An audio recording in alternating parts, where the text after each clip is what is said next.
Today we're going to talk about creating your first video for your business.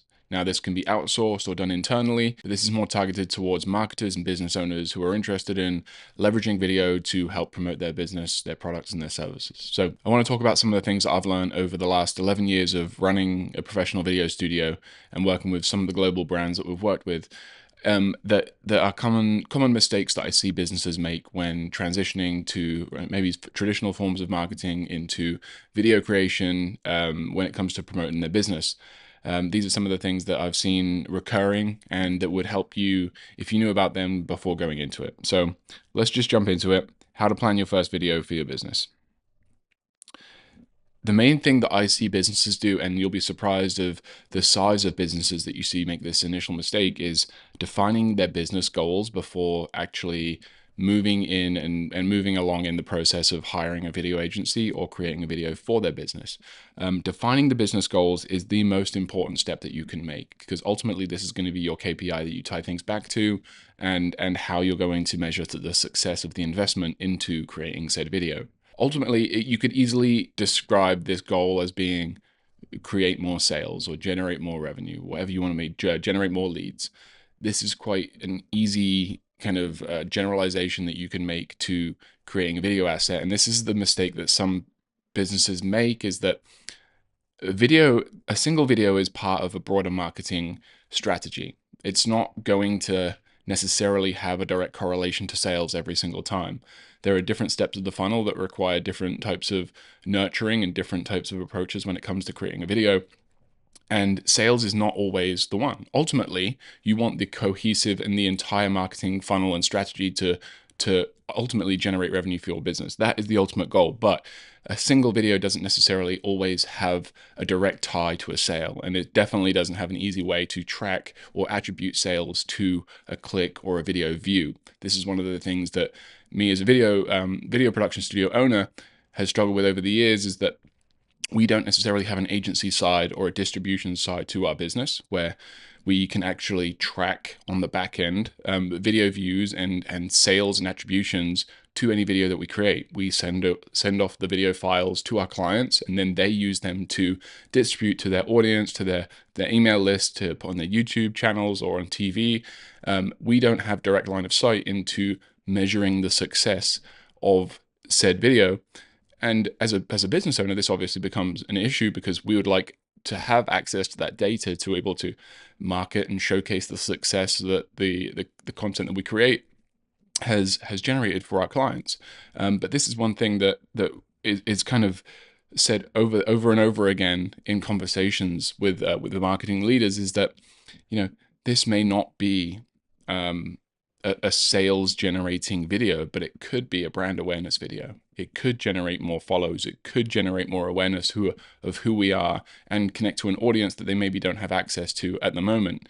And one of the main things that I see marketing executives coming to me to either complain or just vent about or just have a conversation around is they are continuously having conversations with their executive leadership team, explaining and justifying the investment into video, and this exact thing. Not every video is going to directly tie to a sale, and this is something that, for whatever reason, business owners and executives that aren't in marketing, they don't understand this. And to define what your business goals are clearly, and communicate that with your executive team or leadership team, is extremely important to do that first.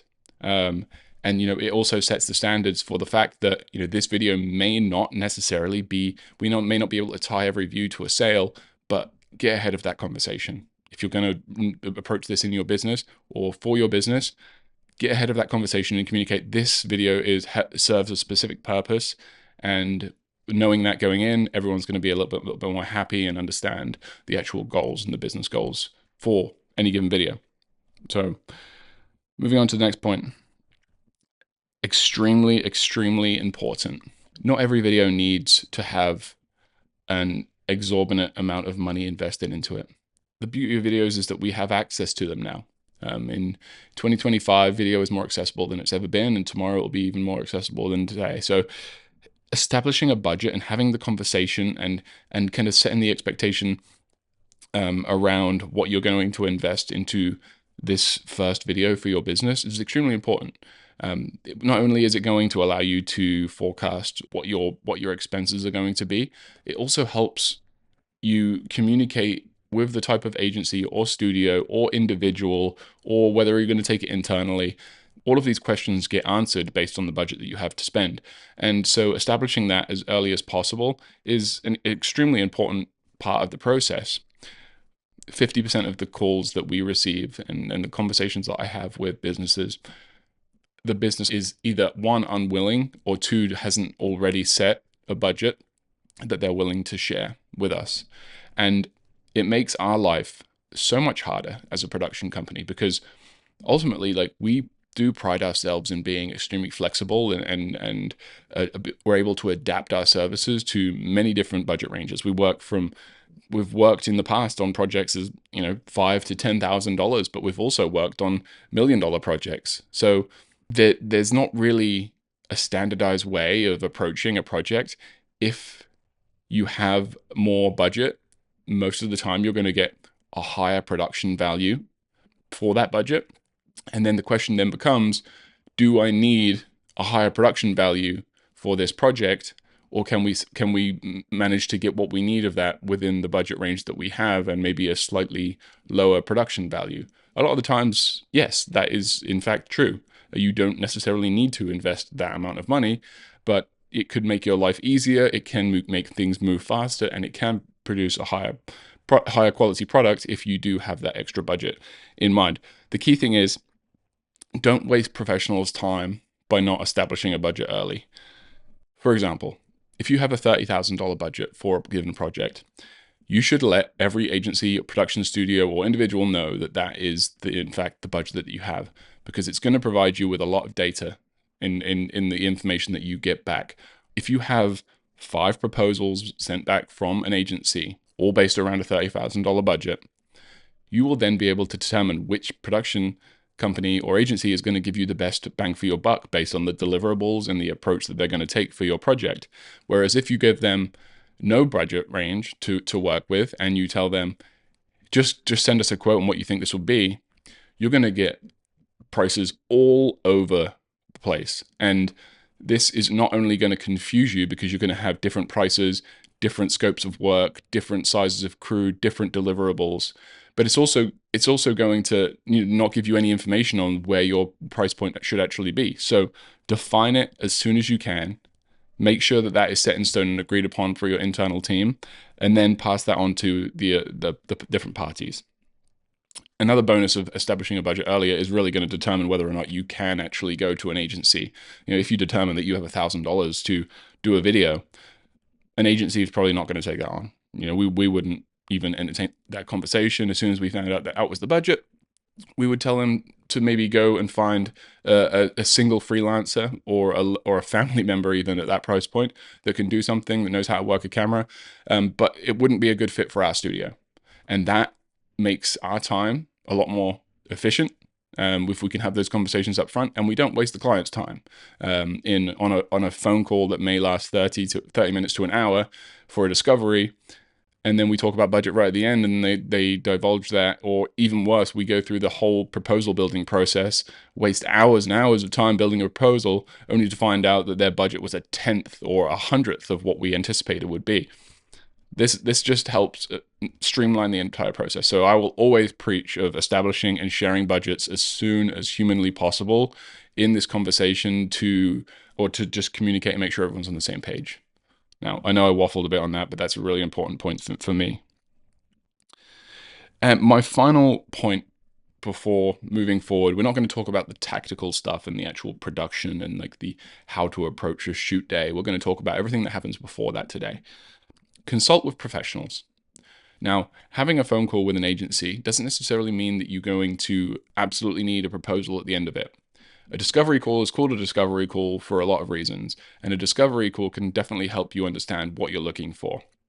Feel free to ask questions. Feel free to consult with an agency or a production studio about, what does a project like this, if we had XYZ crew members, if we had this deliverable, what does it traditionally look like? Can you show me examples of what you've done in the past that are similar to this, and what was the price point for that particular project, just so I can get a reference point on what I can expect?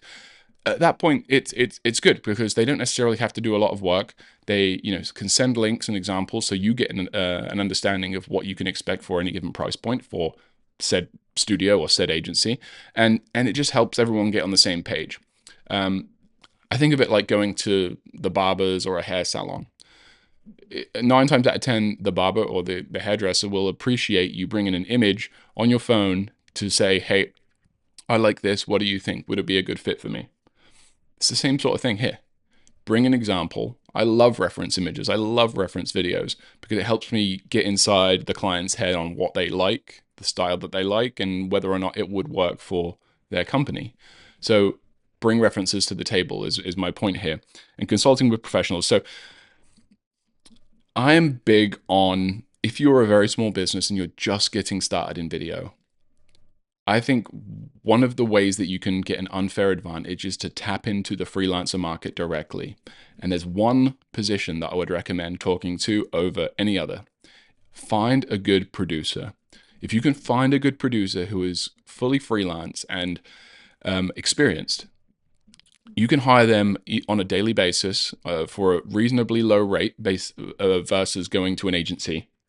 And they can consult with you on a lot of things. They can sit down and talk with you and talk about the logistics behind productions. They have a wide range of knowledge on how a day works on set and the things that need to happen. They can help you with finances. They can help you establish a budget. A good producer can make any project exponentially better than an average one. And they just streamline the entire process. So tap into the freelancer market, ask questions, ask your network that you have, do you know any freelance video producers? And I'm talking specific producers. I'm not talking about videographers. I'm not talking about video generalists. I'm talking about producers that work in the professional video field, whether commercials or corporate maybe. And then just ask them, either interview them as like a discovery or pay them for a day of their time, have them come into the office and discuss how we should approach this. Now, they're not video strategists, so obviously you're going to have to bring some ideas to the table here, but they will be able to help you on the logistics and the assembly of a video. And I would definitely recommend tapping into that network. As far as what I would recommend your first video be, if you don't have any video content as a business, my personal preference is video testimonials. And the reason that I say that is because video testimonials can uncover a lot of things that you may not know about your business and yourself just through the interview process of your customers. Allow your customers to give you the data points that you need to know or that makes you unique as a business, and give that feedback to you so that you can then package that up. And one, you can distribute that content as a, hey, here's some really nice words from a customer, not from us, but they just said that about us. We're really humble over here, but that's what they said. But you can also take that information and wind that into your future videos. So I think every business in the world needs a homepage video, for example. Every business in the world needs a video that's either an about us or a company overview style video that really introduces the people behind the brand, introduces like the services and product that the brand has to offer, and really brings that human element to the brand. So it's not just a logo and words on a screen when they go to a website or when they see a van on the street, if you're a home services or something along those lines. I think a video on the homepage can be extremely it's an extremely high leverage tool that will work for you 24/7, and when done correctly will drive business and help conversions when people go to your website. But if you're doing it first, I wouldn't recommend that necessarily being your first video. If you've already got happy customers, leverage that. Get a professional video crew to sit down with your customers either in a studio or on location and document their stories. Take that information, leverage that information when you're building your next types of videos and your videos as you start to build out your video marketing funnel. Okay, that's it from me today. Your first video is extremely important. And I think getting into the groove of creating videos for your business is an extremely high leverage skill that you can develop, and a high leverage habit that you can develop as a business owner or a marketer. It's a fairly daunting field, I understand that, but there are ways to streamline it. I have a free school community down below that you can check out that will, that's where I help business owners transition from agency dependency to more of a streamlined video approach for their business. If you want to work with me one-on-one, and I can help your business on a monthly basis transition to, where you are now, either agency dependency or not even using agencies or just not creating anything, that's why I help businesses transition from either of those two spots to creating content consistently and very efficiently. So as of right now, we are at, where are we? 40 subscribers on YouTube. So if you are new and you are not currently subscribed, hit that subscribe button down below, like the video, leave a comment, ask any questions, happy to answer. I'll answer every single comment that gets left, but that's it for this one. Cheers.